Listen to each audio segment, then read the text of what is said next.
Hello everyone, welcome back to our YouTube channel. आज के video में हम लोग करने वाले हैं एयरफोर्स अग्निवीर ग्रुप वाई रागा का जीके जीएस का क्लास 13। ठीक है, इसका क्लास 1 से लेकर 12 तक अपलोड हो चुका है, आप लोग जाके देख सकते हैं। और ये सारे क्वेश्चंस जो हैं आपके न्यू पैटर्न पे आधारित हैं और प्रीवियस ईयर पे भी हैं। ठीक है, तो ये सारे क्वेश्चंस आपके एग्जाम्स के लिए बहुत इंपॉर्टेंट है। तो आप लोगों से एक रिक्वेस्ट है कि आप लोग इस प्रैक्टिस सेट को हमारे साथ में ज़रूर करें और कमेंट में ज़रूर बताएं कि आपका इस प्रैक्टिस सेट में कितने मार्क्स आ रहे हैं। ठीक है, और एक चीज़ मैं बता दूं कि जीके जीएस की जो पीडीएफ है वो आपको इस अवेलेबल हो चुकी है पूरी एग्ज़ाम के पॉइंट ऑफ व्यू से, और इसमें जो है आपको 800 प्लस क्वेश्चंस मिल रहे हैं। ठीक है, और ये 800 प्लस जो क्वेश्चंस है वो आपको मिल रहे हैं सिर्फ 70 रुपीज़ में, जिसमें history, geography, polity, general science, computer awareness, static GK, spot GK सब कुछ भरा हुआ है। और ये सब मिल रहा है आपको सिर्फ 70 रुपीज़ में। अगर आप लोग इस पीडीएफ से एक बार पढ़ लोगे ना तो आपका जो है पूरा एकदम कंप्लीट हो जाएगा जो भी जीके का रहेगा, और एग्जाम में यहीं से क्वेश्चंस बनेंगे और आपको फुल में से फुल मार्क्स आएंगे। इसको परचेस करने के लिए आप हमें व्हाट्सअप कर सकते हो 9153168917 पे।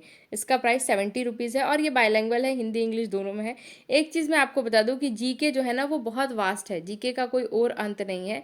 जीके बहुत वास्ट सिलेबस है, अगर पढ़ना चाहे ना तो कभी इसका वो ख़त्म नहीं होने वाला है कहानी। इसीलिए किसी भी एग्ज़ाम के पॉइंट ऑफ व्यू से पढ़ने के लिए उसका कोर्स या उसका पीडीएफ लेना ज़रूरी होता है, क्योंकि कितना पढ़ना है ये ज़रूरी है।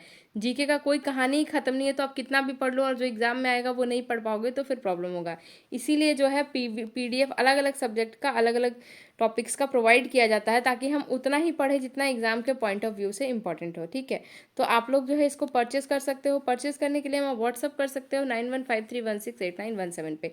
इसको प्रिपरेशन करने का तरीका बताऊँ मैं, ये इसमें 800 प्लस क्वेश्चन है। ठीक है, अगर मान लीजिए आज ट्यूसडे है और आज से हम लोग स्टार्ट करते हैं, मतलब आज वेडनेसडे है और आज से हम लोग स्टार्ट करते हैं, तो अगर मैं डेली 30 क्वेश्चन पढ़ूँ, रटूँ, समझूँ, याद करूँ और सैटरडे तक यानी कि 150 क्वेश्चन 5 दिनों में पढ़ लिए और सैटरडे संडे उसको रिवीजन कर लिए, मतलब एग्ज़ाम तक अगर हम इसको लेके चलेंगे तो 1 मंथ में ये जो है कंप्लीट हो जाएगा, 1 मंथ 15 डेज में। और जो है अगर इसके साथ आपने करंट अफेयर कर लिया ना तो मैं इसकी गारंटी देती हूँ कि आपको फुल में से फुल मार्क्स बनेंगे। ठीक है, तो उसको परचेस करने के लिए आप हमें व्हाट्सअप कर सकते हो 9153168917 पे। ये कुछ तरह की पीडीएफ बायलैंग्वेज है, हिंदी इंग्लिश दोनों में आपको मिल जाएगी, आप इसका स्क्रीनशॉट दे सकते हो। ये हिस्ट्री का है और ये भी हिस्ट्री का है, हिंदी इंग्लिश दोनों में, बिल्कुल ईजी लैंग्वेज में, बिल्कुल एक्सप्लेन करके सही से लिखा हुआ है। ठीक, तो चलिए बिना देर किए अब हम अपने क्लास के स्टार्ट करते हैं। क्लास को स्टार्ट करते हैं। सबसे पहला सवाल है, कावेरी नदी पर बने ग्रैंड एनीकट यानी कि कलनई बांध के निर्माण का श्रेय किस संगमकालीन शासक को दिया जाता है? Which Sangam age ruler is credited with constructing the grand anicut Kallanai dam across the Kaveri river? Options क्या क्या है हमारे?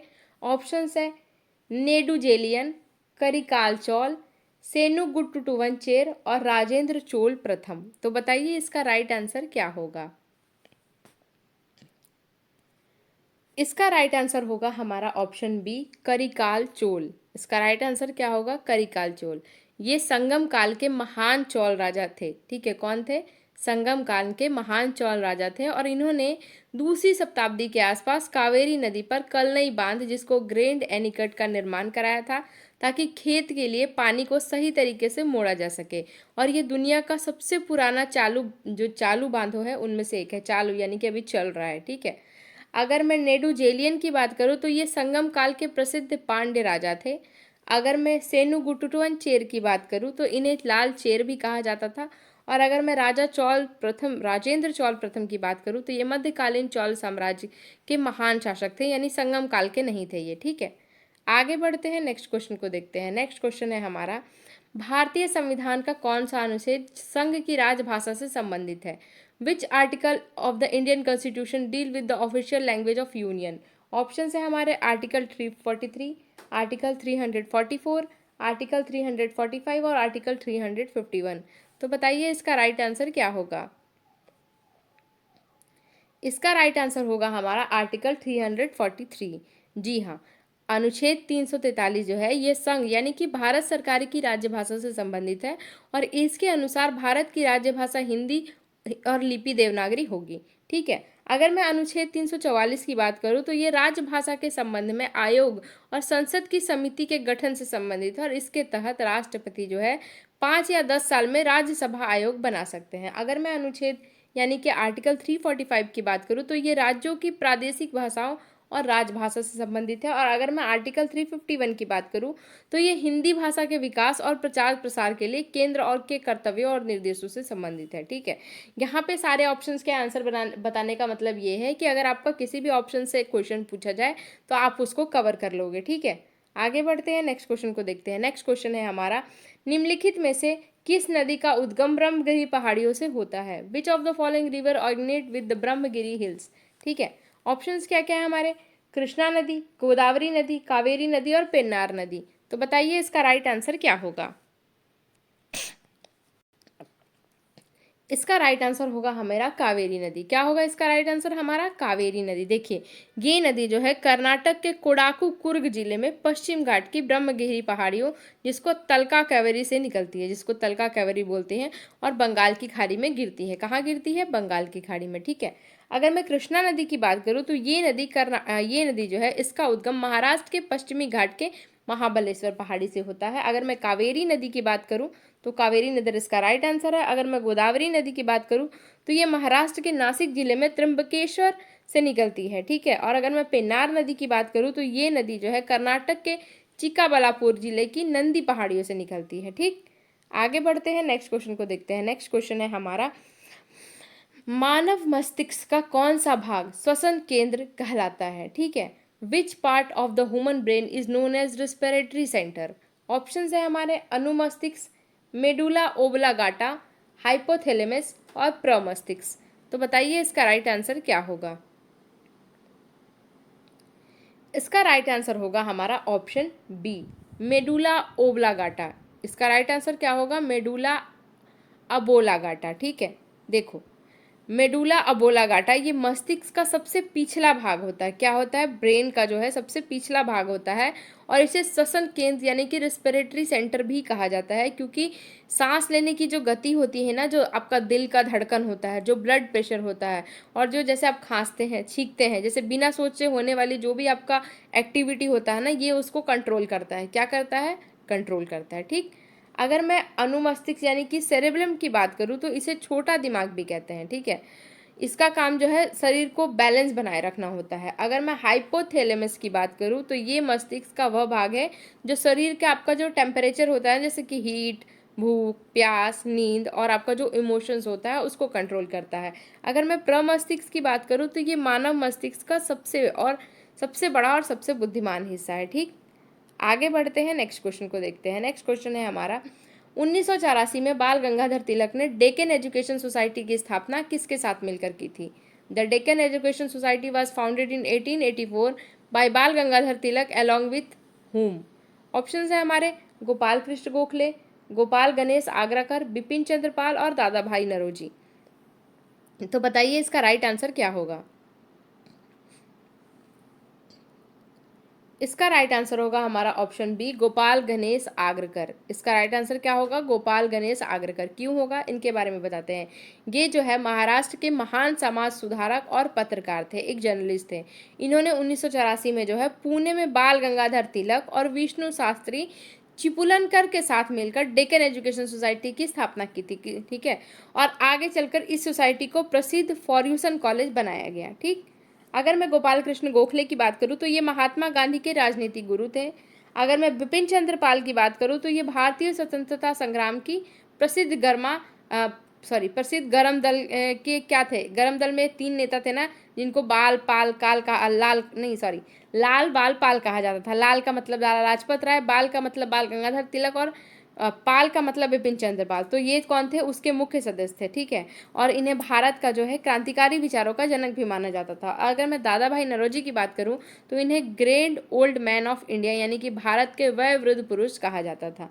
आगे बढ़ते हैं, नेक्स्ट क्वेश्चन को देखते हैं। नेक्स्ट क्वेश्चन है हमारा, संविधान का कौन सा भाग 9(1) किस संविधान संशोधन में जोड़ा गया?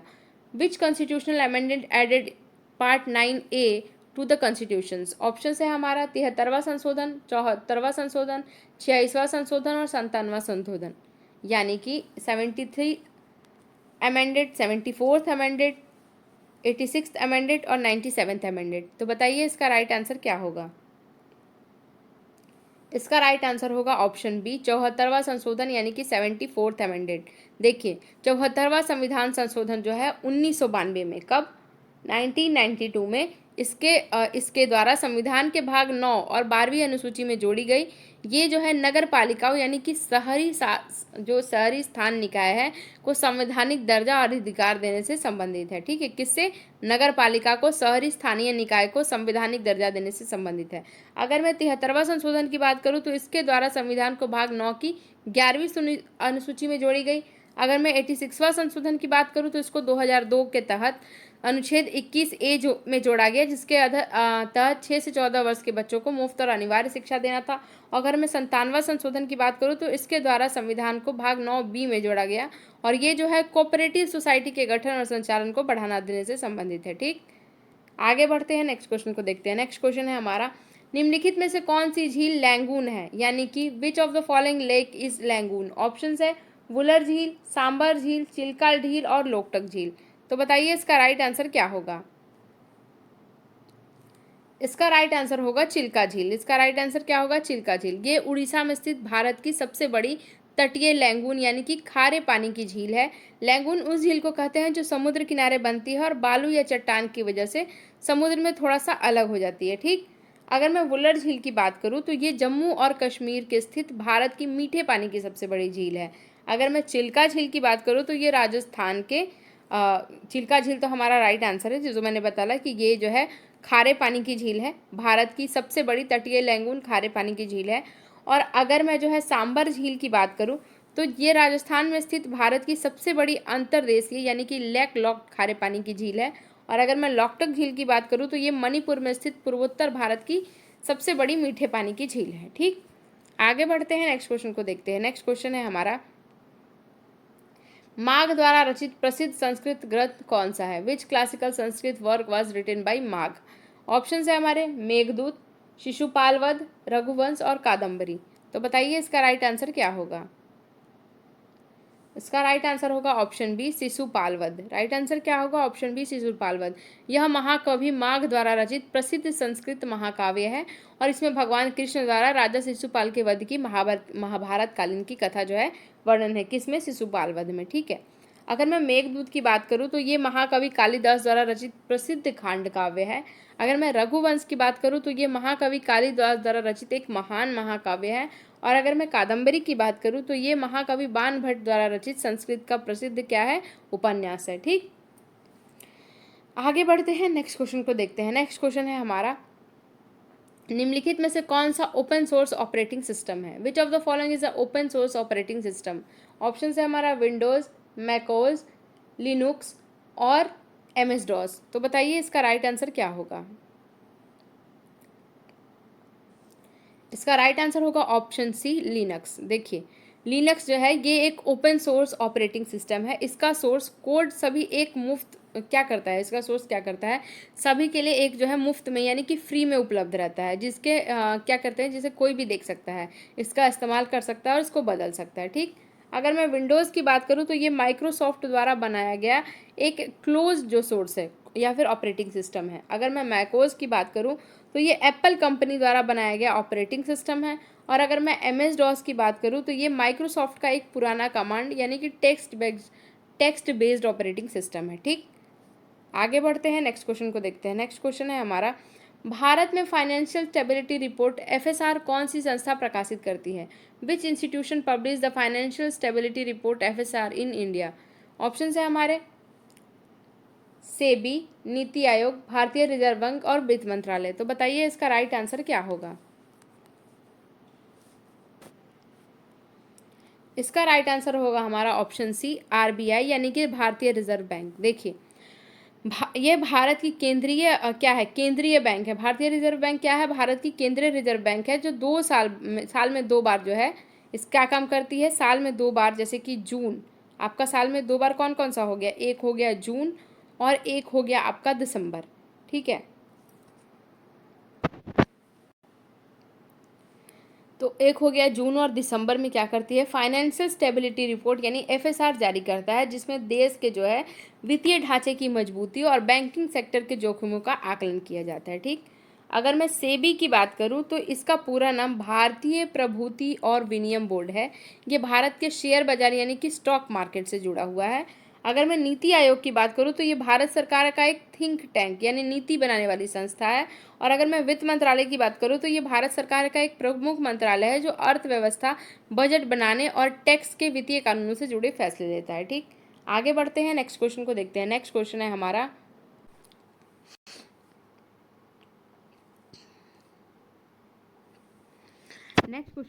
मिहिर भोज का प्रसिद्ध ग्वालियर अभिलेख किस राजवंश से संबंधित है? ऑप्शन है हमारे चंदेल, गुज्जर प्रतिहार, परमार और राष्ट्रकूट। तो बताइए इसका राइट आंसर क्या होगा?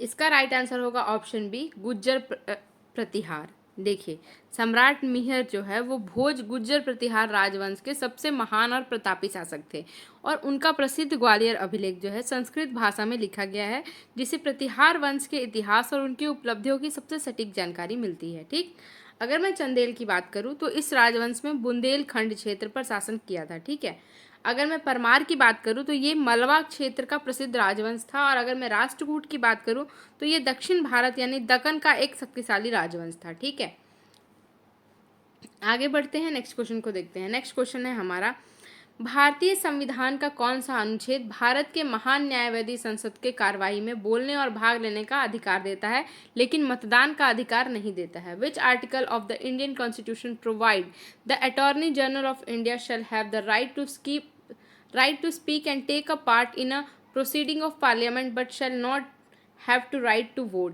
ऑप्शंस क्या क्या हमारे, आर्टिकल 76(3), आर्टिकल 88, आर्टिकल 105 और आर्टिकल 123।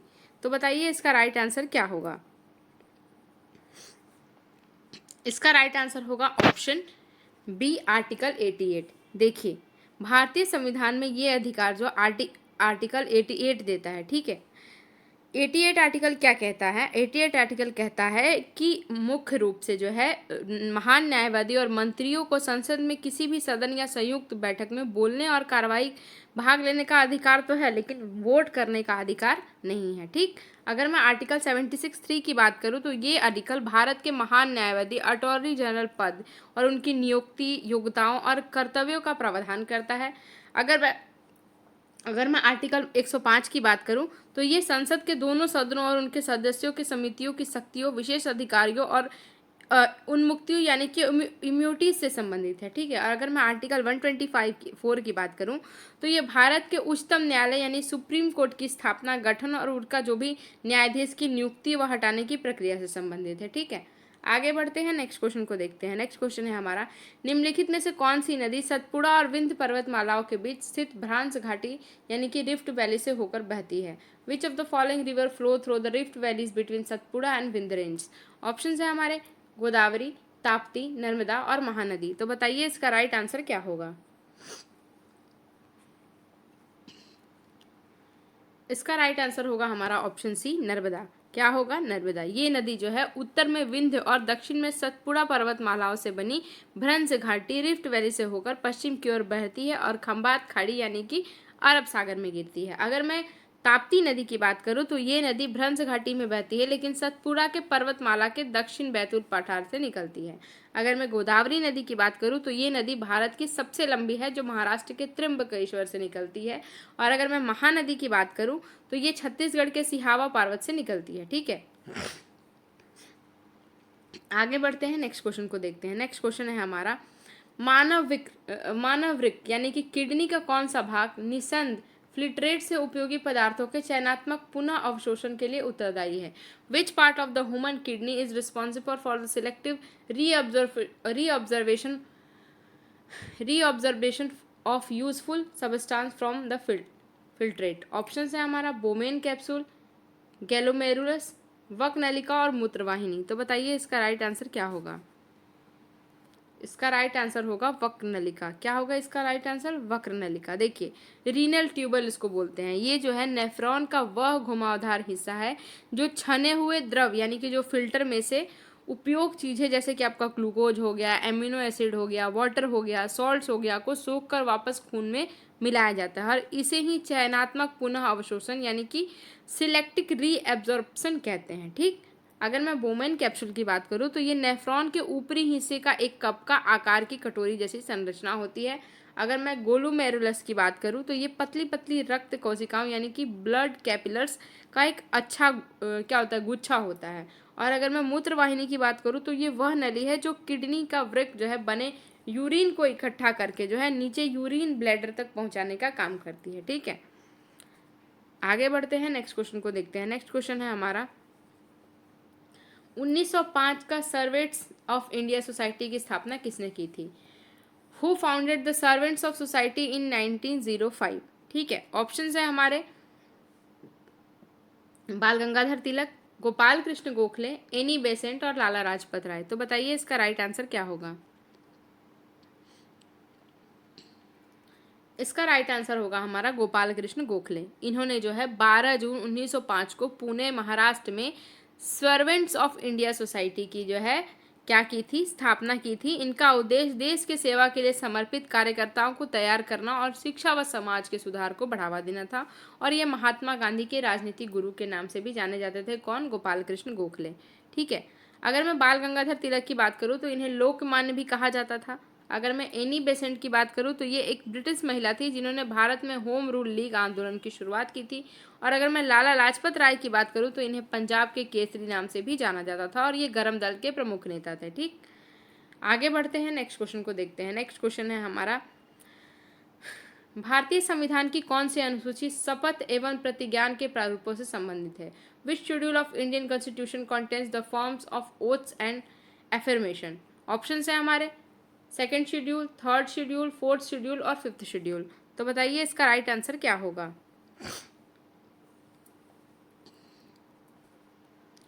इसका राइट आंसर होगा हमारा ऑप्शन बी, तृतीय अनुसूची यानी कि थर्ड शेड्यूल। देखिए, इसमें भारत के विभिन्न संवैधानिक पदाधिकारियों जैसे कि मंत्री, संसद, विधानसभा सदस्य, सुप्रीम कोर्ट, हाई कोर्ट के न्यायाधीश आदि द्वारा ली जाने वाली शपथ का प्रतिज्ञान रहता है। ठीक है, ओथ एंड एफ्रीमेशन का प्रारूप दिया गया रहता है। ठीक, अगर मैं सेकेंड शेड्यूल की बात करूँ तो इसे प्रमुख संवैधानिक क्या बोलते हैं, इसमें प्रमुख संवैधानिक पेंशन वगैरह शामिल है जैसे कि राष्ट्रपति, राज्यपाल, लोकसभा अध्यक्ष, आपके न्यायाधीश के वेतन और भत्ते और पेंशन से जुड़े प्रावधान शामिल है। अगर मैं फोर्थ शेड्यूल की बात करूँ तो इसमें विभिन्न राज्यों और केंद्र शासित प्रदेशों के राज्यसभा के सीटों के आवंटन यानी कि बंटवारे का विवरण दिया गया है। और अगर मैं फिफ्थ शेड्यूल की बात करूँ तो इसमें अनुसूचित क्षेत्रों और अनुसूचित जनजातियों के प्रशासन नियंत्रण के बारे में विशेष प्रावधान दिए गए हैं। ठीक है, आगे बढ़ते हैं, नेक्स्ट क्वेश्चन को देखते हैं। निम्नलिखित में से उत्तर पूर्व भारत की सबसे बड़ी मीठे पानी की झील कौन सी है?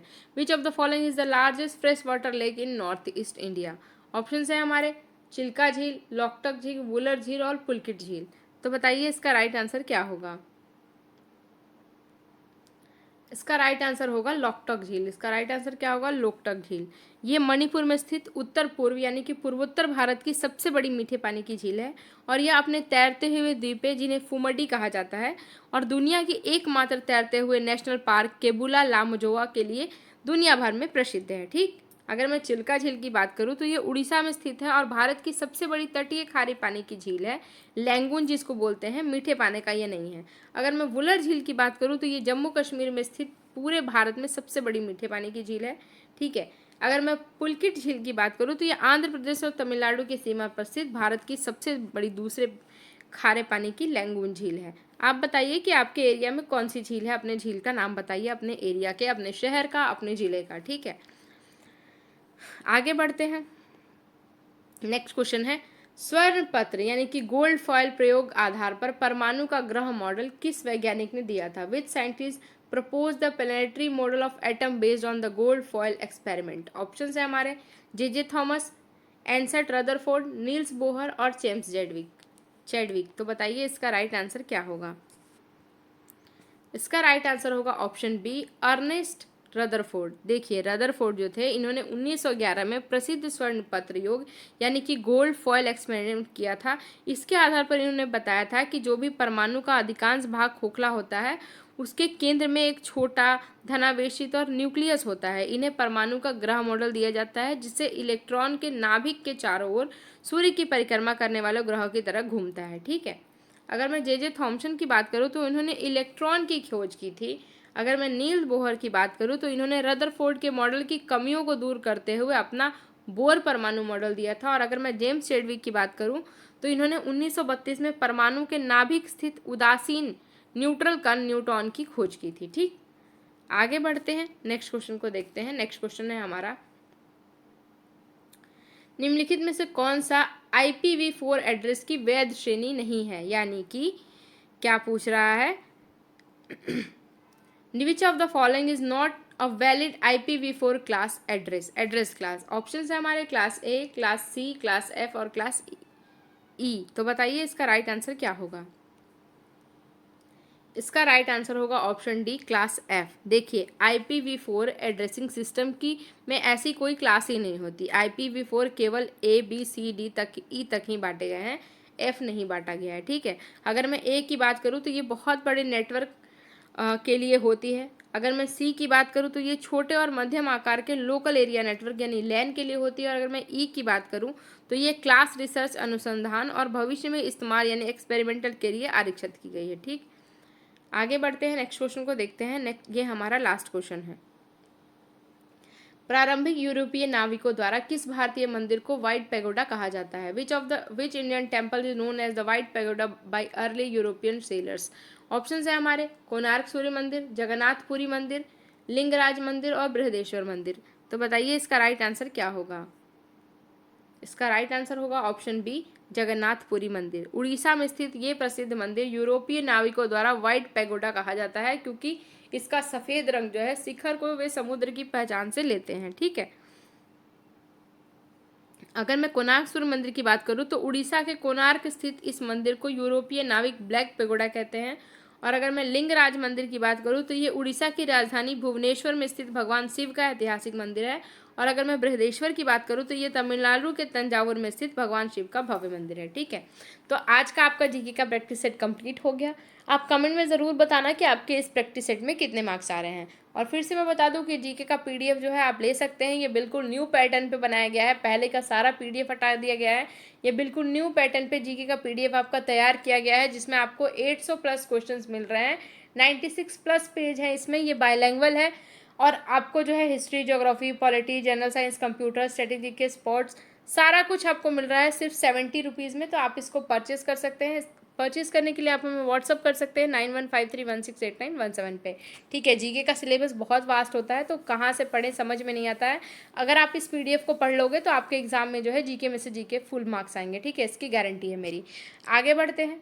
देखिए इस तरह का ये है, हिस्ट्री का कुछ इस तरह से ये दिया हुआ है। ये बायलैंग्वेज है, हिंदी इंग्लिश दोनों में। देखिए आप देख सकते हैं, इसका मैंने स्क्रीनशॉट यहाँ पे डाल दिया है। तो इसको परचेस करने के लिए आप हमें व्हाट्सअप करिए 9153168917 पे। आज के लिए बस इतना ही। इस प्रैक्टिस सेट के दौरान जितने भी क्वेश्चंस पूछे गए हैं उसका आंसर आप लोग कमेंट में ज़रूर बताना। ठीक है, मिलते हैं नेक्स्ट वीडियो में। और अगर आपको जीके का मैराथन क्लास चाहिए तो वीडियो में मैराथन ज़रूर टाइप करना। जल्द ही मैं जीके का मैराथन क्लास लेके आऊँगी 100 क्वेश्चंस का। ठीक है, मिलते हैं नेक्स्ट वीडियो में। तब तक के लिए धन्यवाद। Thank you so much. जय हिंद।